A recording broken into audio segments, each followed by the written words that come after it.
Hello and welcome to episode 84 of the Witcher chapter by chapter book review, where I'll go through a summary of the latest chapter and give my detailed thoughts on it. Today we're discussing chapter 9 from the Tower of Swallows. Let's just jump right into it today. I've got no little discussion to go through before the chapter discussion. So yeah, let's just jump right into it. I'll kick it off with the recap. Then we'll go through the summary, and then we'll go through the talk of the details of the chapter. The recap. I'm not going to tell you what happened in the last chapter because it's got little to do with this chapter. I want to recap you on where we last left off with the characters that we're following in chapter 9. And those characters include Yennefer. Thank goodness. It's been a long time, and we've been wondering what happened to her for way too long. So it's great that we're finally getting some answers here, although we do get more questions, but I'll get around to that. So Yennefer, Triss, and Croc on Crate, who is of Skellige. We don't hear about him very often, so just to remind you, he is Jarl from Skellige. Well, where we last left off with Yennefer. We last saw Yen right before she teleported out of the lodge meeting in Monte Calvo Castle with the help of the Nilfgaardian sorceress Fringella Vigo. She did this right after learning that Ciri is missing and not in Nilfgaard like she was rumored to be. We left off with Triss when she was in Bremavord, listening to a Skelligan fishwife tell the story about how Yen fell out of the sky and into her fishing net, and how following this event, she learned that Yennefer got herself killed by her own spells. As for Croc, it's kind of difficult to say when we last saw Croc. Last time he was present in the story was back in the Question of Price short story in the first book. And that was the one where Geral invoked the Law of Surprise and became destined to Ciri. So Croc was there as a contender for Princess Pavetta's hand, Ciri's mother. Obviously, he did not win her hand in marriage, but he was there for that purpose. But we also saw him since then in a flashback when he was swearing to pay a debt to Queen Calanthe after the death of Ciri's parents. But we also heard a mention of him more recently during the council meeting between the northern leaders back before the Second Nilfgaardian War broke out. They said he was regularly attacking and setting fire to Nilfgaardian maritime settlements and forts. All right, so now that we're all on the same page as for where we last left off with these characters, let's talk about what they're doing in chapter 9. Well, after convincing him that she's not a traitor and reminding him that he swore an oath to Queen Calanthe, Jarl Croc on Crate aids Yennefer in her mission to find and rescue Ciri. After the sorceress teleported to Skellige, she quickly began working on her mission, which included creating a megascope to communicate with others in remote locations. Building the megascope required the retrieval of a diamond from a religious statue on the island of Hindersfjall. The priestess there tells Yennefer the diamond cannot be removed, but after sitting with the priestess during prayer and then falling in and out of a deep trance, the diamond presented itself to Yen.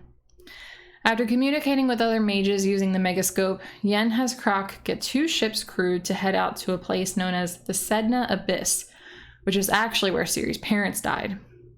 Later, one of the crew members from the ship that Yen was not aboard tells Croc about how the ship she was on was suddenly subjected to catastrophic weather changes that caused the boat to rapidly spin and rise above the water until there was an explosion and then nothing was left of the ship. Later, Triss came to Skellige to inquire about Yennefer from Croc. He tells her about what Yennefer was up to while in Skellige, and the two try to figure out together what exactly Yennefer was trying to do to find and rescue Ciri. We also get a brief glimpse at Ciri and Visigoda. The old hermit was telling Ciri what he knew about the Tower of the Swallow and how it contains a portal that is supposed to come from the Tower of the Gull and Thaned, but should only be able to present itself to a chosen few.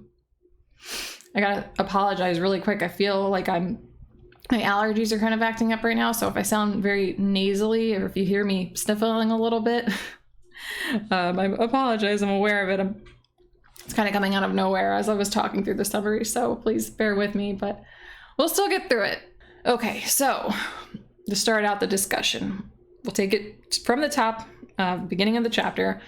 Well, we start out all of these events with Yennefer waiting on the shore for Croc to return from a sea expedition. There's other women around who are waiting for their husbands that were also on the expedition. And there's a moment where one of the pregnant wives faints when her husband's ship does not return. And then Yennefer very quickly uses magic to save the baby. And I know it's been a while since we've seen Yennefer, but a lot of the times when I think of her, I remember she can be very stern and like a very hard person. But she does have quite the soft side. It doesn't show all the time, but it's there for sure. And I felt like this moment was a nice reminder of the soft side that we got to see like when she became close with Ciri. So I thought that it was pretty cool that when we see Yennefer again for the first time in a while, that we see her doing something very nice.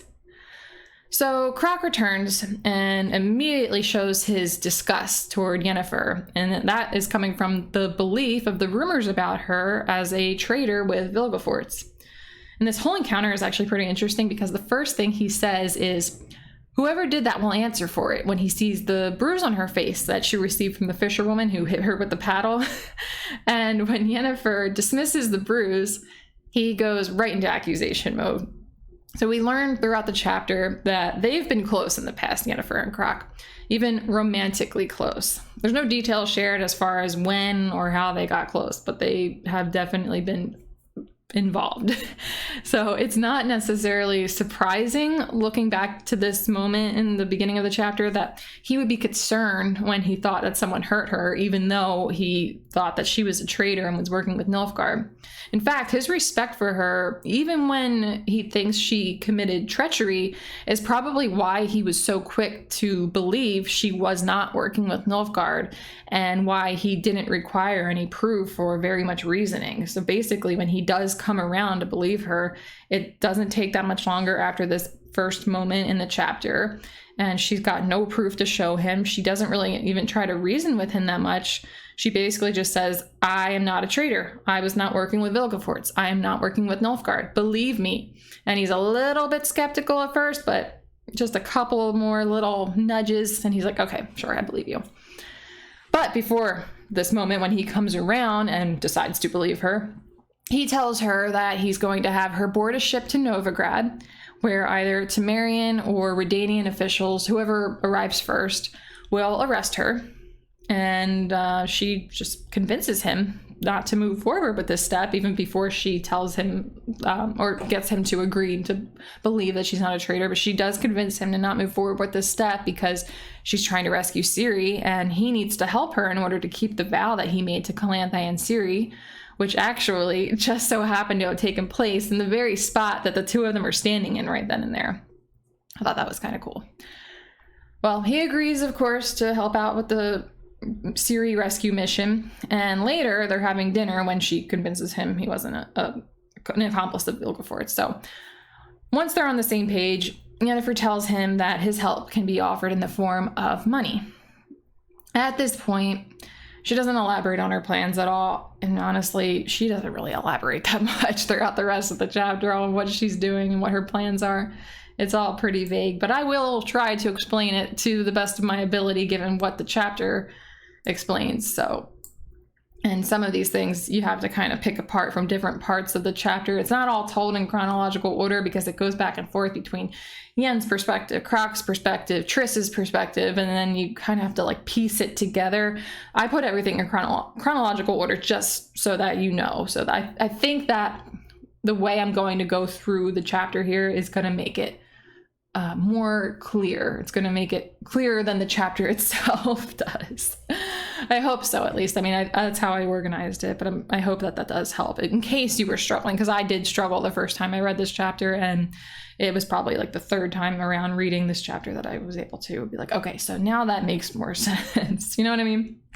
Well, Yen starts doing what she has to do to find Ciri. So she's working with this seneschal and this jeweler, trying to find a 30-carat diamond to build a megascope so that she can communicate with others. The jeweler tells her she can find this diamond that she needs on a statue of the goddess Freya in a religious temple on the Isle of Hindarsfjall. So Croc accompanies her to the temple, and Yen is super reluctant to ask the priestesses for the diamond because priests and mages usually do not like each other. Luckily, the priestess they meet, and I'm probably going to butcher her name, I apologize if I do, her name's Sigurd Drifa. She's actually well disposed to Yen because she was actually there. She was present when Yen saved the baby of the pregnant woman who fainted at the beginning of the chapter. So this made Sigurd Drifa sympathetic toward Yen. Plus, she also knew Ciri, and she liked Ciri from back in the day before Calanthe died and the First Nilfgaardian War happened, when Ciri used to go visit Skellige regularly. Unluckily, the diamond that Yennefer needs on the statue is not removable. So Yen is, of course, very disappointed by this discovery, but before she leaves, Sigurd Drifa asks her to join her in prayer. And Yen, this isn't something that sounds good to Yen, but she agrees. And while she's accompanying the priestess, she starts to ponder over how priests are able to use magic since they do not conjure it the same way that mages do. And I thought that this was actually pretty interesting. We really don't fully learn how it works, but it's rare in the story. And when I say the story, I mean from the very first book until now that we see priests use magic, but we have seen it. And it's never really been explained until now that they harness magic differently from the mages. Well, while she's wondering about this, she decides to try and enter a similar trance like they do, and she is successful. So I want to talk about this trance in detail because a lot goes on during this whole scene, and it's very interesting, and it's kind of it's not really fleshed out what exactly is going on with all the different things, but let's just get into it. So at first, Anne thinks that she fell asleep, and then she thinks that she's being awoken by the priestess, who then escorts her outside. But it doesn't take long from this moment before we realize she's not experiencing reality. So during the trance, as it will be referred to from here on out, I'll just refer to it as a trance, she's talking to Sigurd Drifa, but then she's suddenly talking to a figure that seems to be the goddess Freya, who's asking her if she's willing to sacrifice herself and her magic. So from here, it gets pretty chaotic, and she starts to experience and see some things. So the first thing is that she is suddenly hanging by her arms from a tree, and she's in excruciating pain, and she hears someone say, "Hurry to the Tower of the Swallow." So after this, she starts to see a lot of things. She has these visions. So she sees this really sad flashback of her parents from when she was a child. Then she sees Ciri on her horse while blood is spraying from her face. Geralt is the next thing she sees when he's fighting in the battle on the bridge. And then she sees what appears to be Fringella Vigo and Geralt being quite intimate with each other. Very interesting. And finally, the last thing that she sees is Ciri leading Yennefer through a long dark corridor with a bunch of doors that open on their own, except for one at the end. All right, let's talk about all these different things from the trance, one by one. So she's hanging from a tree at the beginning, and at this moment, it's not exactly clear what this is about, but later in the chapter, Ciri and Visigoda talk about this legendary hero called Heimdall, and how he hung from a tree for 9 days and 9 nights by his arms, just like how Yennefer was, so that he could gain knowledge and power through sacrifice and pain. And Ciri even says that she's dreamt of a similar image to that before, which is pretty strange. Well, that's really all that's said about that moment, so we'll move on to the next one.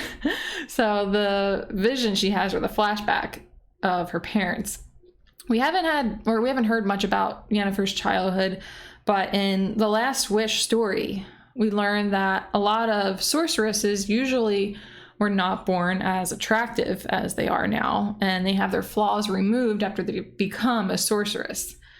And Geralt in that story somehow discovers that Yen was born with a hunchback. Well, now we're basically caught up on what we know of Yen's past. So the flashback is basically of her father cruelly telling her mother that he wanted nothing to do with Yen, as he saw her as a monstrosity, and he accused the mother of having gotten pregnant with Yennefer by another man. Also, that because she aborted her first child and because elven blood runs in her family is why Yen was born the way that she was born. And then he leaves and proudly announces that he's going to another woman. And then the mother takes her negative emotions that she received from that whole interaction. She takes it all out on Yen. So her father was clearly a terrible person. And it seemed like the mother was okay until the father left. And then she starts to treat her daughter terribly. I think this is a good way of demonstrating where Yen's superior attitude, her excessive pride, and her sternness came from. And I'm not going to try and sit here and psychoanalyze her, since I'm definitely not qualified to do that. But it really made me feel bad for her and think about some of the moments where she seemed too harsh toward Geral, especially Geral, or even Ciri, and consider that it's probably coming from bad insecurities as a result of her horrible childhood. And she's probably never been able to shake those insecurities completely. So at least we can see why she's like that sometimes. And I don't want it to sound like I'm making excuses like, oh, you can treat people as terribly as you want to treat them as long as you have a good excuse, as long as you have a bad childhood to blame it on. I'm just saying that at least we can understand where some of that's coming from. And I also don't want to make it sound like I think of Yen as a bad person. I like Yen, and I've said that before. I think that she is a very well-intentioned person, and she does care a lot about important things, but she can be ruthless. I don't think anybody would deny it. She can be ruthless, and she can be kind of harsh and short, especially with Geral. But yeah, overall, I like her, and I'm not trying to make it sound like I think she's a bad person, but she has her flaws that she is pretty upfront about a lot, like where she can be a little bit mean, just a little bit. And yeah, I just think it's pretty interesting that now we probably know where that comes from. So it's briefly explained that she got her revenge on her parents. I don't know if it's both of the parents or just the father, but at least the father for sure. And that she doesn't regret the revenge that she took. So I don't know if that revenge helped her feel better, but hopefully the father got what he deserved, because he sounded like a really bad person.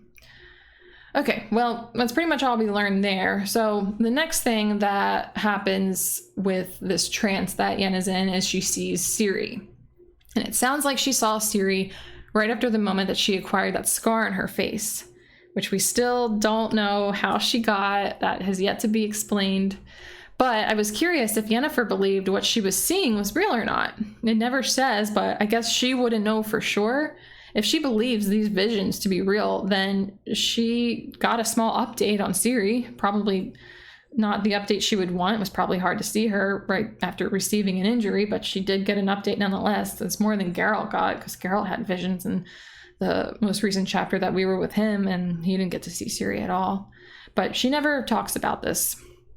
Later in the chapter, we don't get to see what she thought about all those individual things. So we don't know whether to think that she believed those things to be real and what she thought about them exactly. But speaking of her visions being real, we know for sure what she saw after Ciri was real, since it was Geral fighting in the battle for the bridge. It was described exactly how it took place, and we were present for that scene, so we know for sure she's seeing real things, which brings me to the next vision of Geral and Fringella. Well, we have not witnessed Geral and Fringella in the same room, but last chapter, the most recent chapter, the sorceress Asire recalled a letter that she received from her friend Fringella, who had been residing in Toussaint. And Geral is now in Toussaint. So could he be having an affair with Fringella? I think that it was probably, whatever she saw was probably really happening because of the other things that she saw that we know were real. So last time Geral talked about Yennefer, he thought that she was a traitor working with Vilgefortz to kidnap and use Ciri. But he had that vision in the cave with Avallac'h and got a fleeting glimpse of Yennefer in manacles. So I don't know if he still thinks that she's a traitor, because we never get to, just like with Yennefer in this chapter, when Geralt has those visions, we never get to hear his thoughts on the different things that he saw. We don't know if he knows them to be real. I would think he would think everything he saw was real, since one of the visions that he had was Angoulême, Milva, and Dandelion being in trouble, and he goes to rescue them, and they were in fact in trouble. I don't know. I wish that it was explored more, but maybe that's something that's being saved for a future chapter. I'm just really curious to see if Geralt still thinks she's a traitor, because if not, remember the last time they were together, he told her he loved her. So I would think he wouldn't be sleeping with somebody else if he has dismissed the possibility of her being a traitor. But maybe it doesn't matter and he'd have an affair with another woman either way. I mean, also maybe what Yennefer saw wasn't real or wasn't what it seemed to be. And I'm theorizing here for nothing. But I do think it was real since we know for sure that some of the other visions were real, like I said. I'm also curious to know what Yennefer would think of that. Like, I wish that we could hear her thoughts on Geralt sleeping with the woman who helped her flee from the lodge to find and rescue Ciri. I can't imagine she'd be happy about it, but who knows how she feels, because we were not allowed to find out before she went to the Sedna Abyss. But I don't want to get too far ahead here, so let's go into the last part of the vision, and it's in this corridor, and it's where Ciri's leading Yen down a dark hallway, and there's a bunch of doors opening on their own, and then they walk until they reach a door that doesn't open because it's forbidden to be open. And when they get there, I think it's Ciri telling Yen it's not too late to turn back, and Ciri says it's too late for her.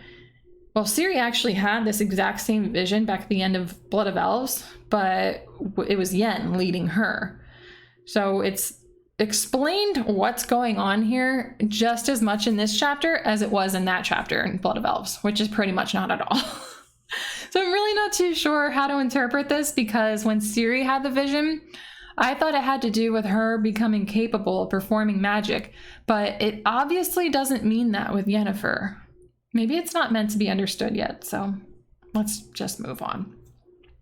Well, Yen awakes from the trance, and the diamond she needed is no longer molded to the statue. It's on the ground lying at her feet. So this is pretty spectacular, and it's very fortunate that she was able to acquire the thing that she needed. So now that she's got the diamond, she gets to work, and then she tells Croc that she's going to be working on Hindarsfjall, and then they have this little discussion about Ciri. And he says he knows Ciri is still alive. And that's because the blood of Cintran queens, or the Elder Blood, is bound to the sea, and when one of them dies, the sea falls into madness. So this sounds extremely unlikely. Yen doesn't really seem to want to believe this at first. But Croc says that he's seen it. He saw it when Adalia died. Adalia was Ciri's great-grandmother. He saw it when Calanthe died, and also when Pavetta died. And then this is where Yen contradicts him at the mention of Pavetta, because everyone believed that Pavetta died during a storm, so it would be really hard to say if the storm began as a result of her death. But he assures her the storm didn't begin until she was dead, and what caused her and Juni's deaths was sailing over the Sedna Abyss, which is a place other ships have unnaturally vanished from in the past. Well, Yennefer is getting to work. Her work entails communicating with sorcerers who all demand money, and she was blackmailing them with compromising information. She was talking a lot with them about Vilgefortz and Elven Sages, the Sedna Abyss, and the Tower of the Gull and the Tower of the Swallow. So, of course, we're familiar with these topics, but because the extent of elaboration on Yennefer's discussion around these topics was basically limited to list form, like how I just described it, we really don't know what her goal was during these communications, or any of the intricate details around these different topics, at least. But we do know that she learned something about this thing called the Radcliffe Commission, which was created to examine the teleportations from Thanedd following the explosion of Tor Lara, and the commission discovered that one of the portals led to the Sedna Abyss, and it was used by Vilgefortz. And they later learned, even though it was improbable, that the portal in Tor Lara was active and was used, which we, of course, know for sure was Ciri using it, but no one besides Ciri, and I guess now Vizagota, know 100% that this happened for sure. So during her communications, Yennefer probably learned about the details of this commission's report and that Ciri may have teleported through Tor Lara. I would guess she's trying to find out information on the Tower of the Swallow, since that's where the Gull's portal is supposed to be connected to. It's not real. Everything she does from here on out, it's just not very clear. It's left unclear, probably for a reason, but Croc comes to Yennefer with news about how Geral and Dandelion were taken prisoner by Visegerd, and then they escaped. So it's kind of neat that she was able to get an update on Geral. And this news gives her an idea.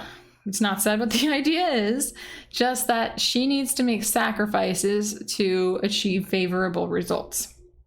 But later, Croc and Triss, who were investigating what happened to Yennefer, come to the conclusion that Yennefer was deliberately saying too much during her communications because either someone would betray her or someone would be listening in, or both, and she wanted to provoke them and challenge them by sailing to the Sedna abyss.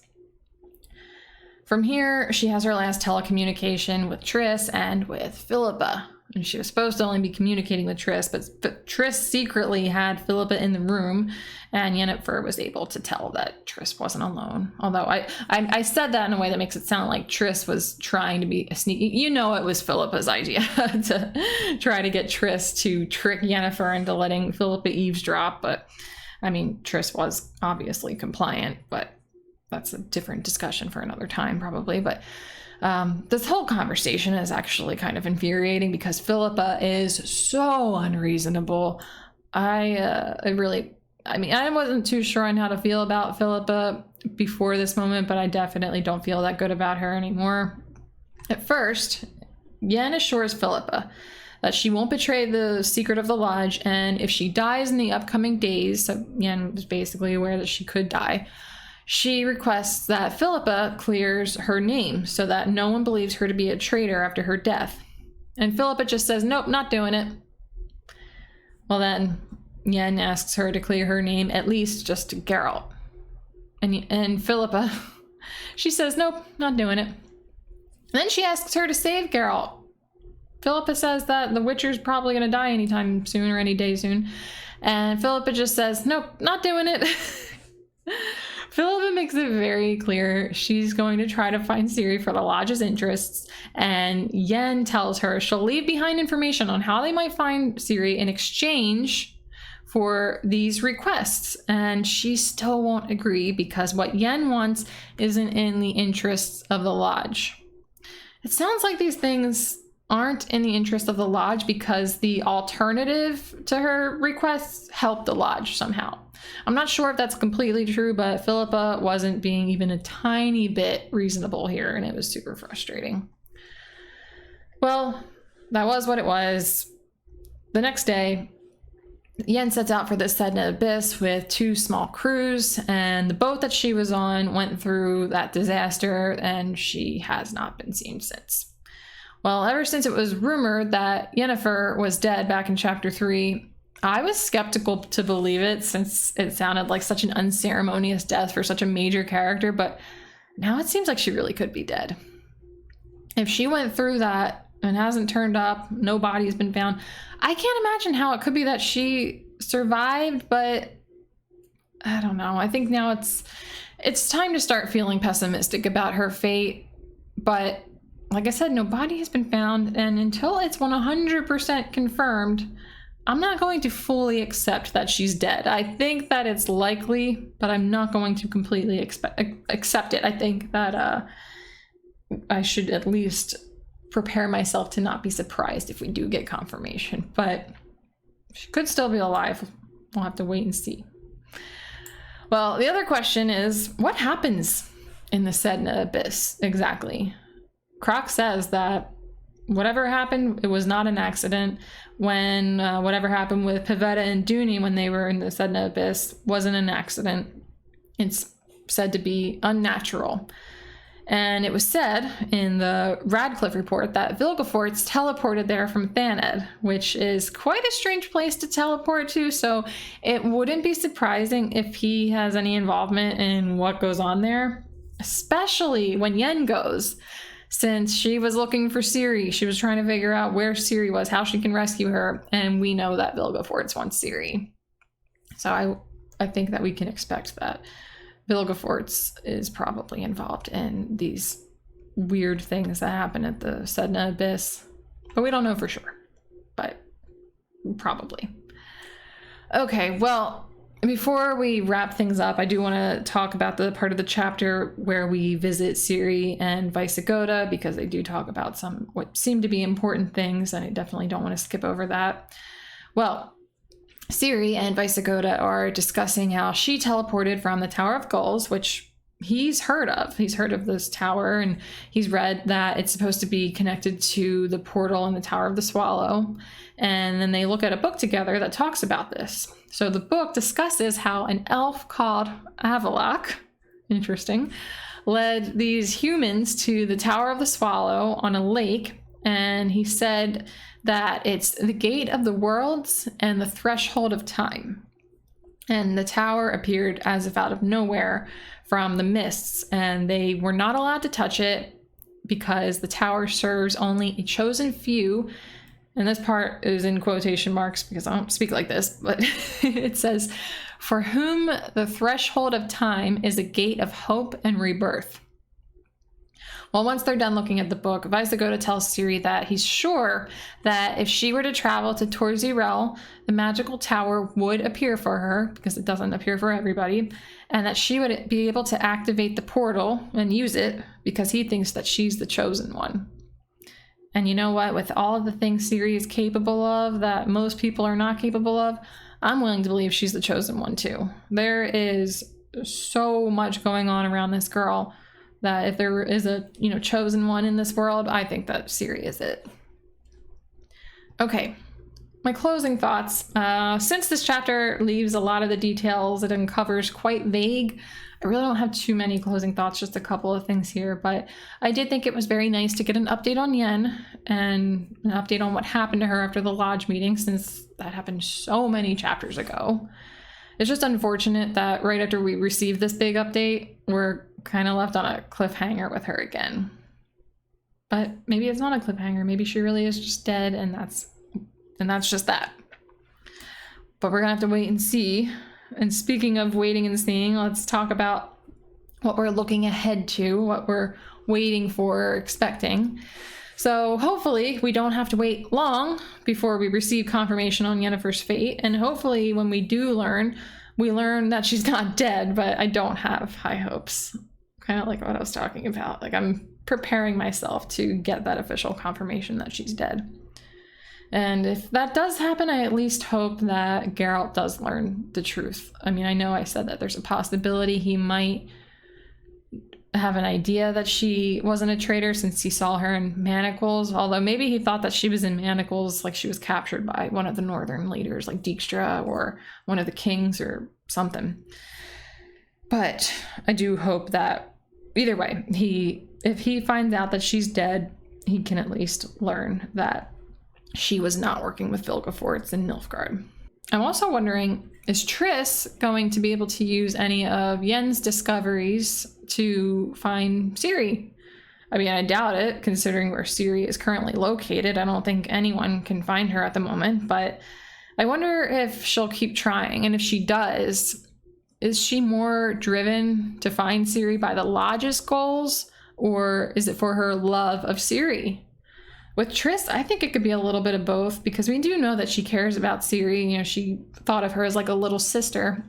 But Triss seems very intimidated by Philippa and pretty much afraid to do anything that would get Philippa's disapproval. I think Philippa is an intimidating woman, but it's a little disappointing to see how Triss is just like, she's willing to do whatever Philippa wants at the cost of her friendship with Yen, at the cost of what might happen with Ciri. I think that she's trying to tell herself, like, oh, we're looking for Ciri, and it really isn't Ciri's best interest, and maybe it is, but at the same time, I mean, it would be better if Geralt and Yennefer found Ciri, for sure. It would be much better for that to happen than the Lodge, but it would probably be better that the Lodge finds Ciri over somebody like Boneheart finding her again.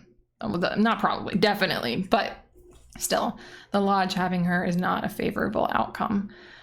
More favorable than others, but still, that's not what we want. And yeah, Triss, I think she's just trying to tell herself, like, oh, that's in her best interest. That's the best thing for her. But I think that she's lying to herself. She's in denial because she wants to do what Philippa wants because she's afraid of her. Well, Ciri, the one thing I was wondering about is Ciri going to try and travel to the Tower of the Swallow and use the portal? They kind of talk about that a little bit, the possibility of her doing it. And if she does, she would have to evade the people searching for her on the way to finding the tower, which would be very dangerous. And it would also be even more dangerous if she turns out not to be this chosen one and gets there and then can't find the tower, and then she's really left exposed, because where is she going to go from there? Well, I don't know.